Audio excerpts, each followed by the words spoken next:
ASM news కి స్వాగతం. కేంద్ర మంత్రి రామ్మోహన్ నాయుడు చేతుల మీదుగా శ్రీ వాసవి కన్యకా పరమేశ్వర అమ్మవారి చరిత్ర డాక్యుమెంటరీ విడుదల. ఆరివేస కార్పొరేషన్ చైర్మన్ డూండి రాకేష్ ఆధ్వర్యంలో రూపొందించి విడుదల చేశారు. డాక్యుమెంటరీ పాల్గొన్నారు ఎంపీలు గంటి హరీష్, ప్రార్థసారథి, ఎమ్మెల్యే బొజ్జల సుధీరెడ్డి, పలు ఆరివేస సంఘాల నేతలు. అమ్మవారి చరిత్ర డాక్యుమెంటరీ విడుదల చేయడం ఆనందదాయకమన్నారు రామ్మోహన్. అమ్మవారి చరిత్రను ఆసక్తిగా తిలకించి వివరాలు అడిగి తెలుసుకున్నారు కేంద్ర మంత్రి వర్యులు.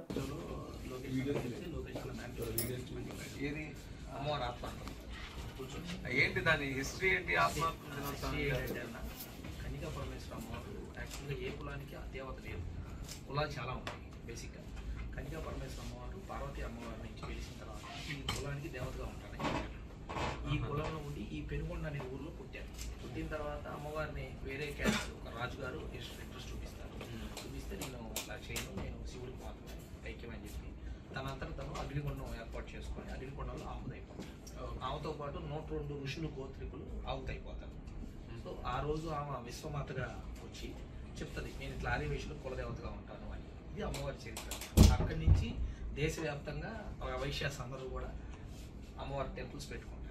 సో లోకేష్ గారు మాకు పాదయాత్రలో చాలా మంది కలిసినప్పుడు వైశ్యాసు గుర్తింపు లేదన్న, వైశ్యాసును పట్టించుకోవట్లేదంటే అసలు మీ వాళ్ళు ఏమడుగుతున్నారు అని అంటే అందరూ అడుగుతారులే అన్న, మీరేమొద్దు, అమ్మవారికి పట్టు వస్త్రాలు సమర్పించండి.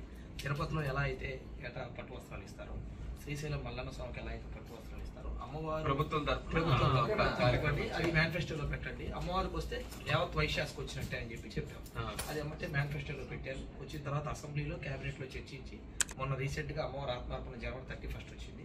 స్వయంగా ముఖ్యమంత్రి చంద్రబాబు నాయుడు గారు పంచగట్టుకొని వచ్చి అమ్మవారికి పట్టు ఒరిజినల్ వచ్చేసి నగరేశ్వర ఆలయం 4000 ఇయర్స్ టెంపుల్. అందులో 2600 ఇయర్స్ బ్యాక్ అమ్మవారు వచ్చారు. ఆ అమ్మవారికి ఒక గుడి కట్టారు. 2600 ఇయర్స్ నుంచి ఇక్కడ కన్యకా పరమేశ్వర అమ్మవారి టెంపుల్ అది మెయిన్. ఆ ప్రాంగణంలోనే అమ్మవారి ఆత్మాహుతి చేసుకుంటారు. సో ఇక్కడ అది ఎండోమెంట్లో ఉంది. సో వైశ్యాస్ ఇండివిజువల్గా తెలుసు కదా, మీకు అంతా ఇండిపెండెంట్ ఫీల్ అవుతారు కదా. అమ్మవారికి ఏదైనా పెద్దగా చేయాలని ఒక 90 అడుగుల విగ్రహం పెట్టారు అనమాట. కంస విగ్రహం ప్లస్ గోల్డ్ పోతా పెట్టి 90 అడుగుల విగ్రహం పెట్టారు.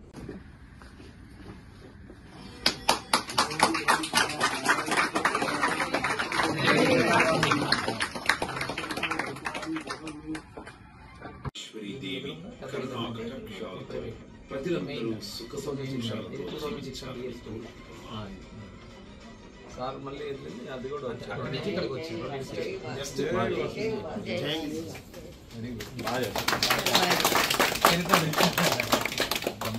తెలియాలి కూడా అందరికీ కూడా.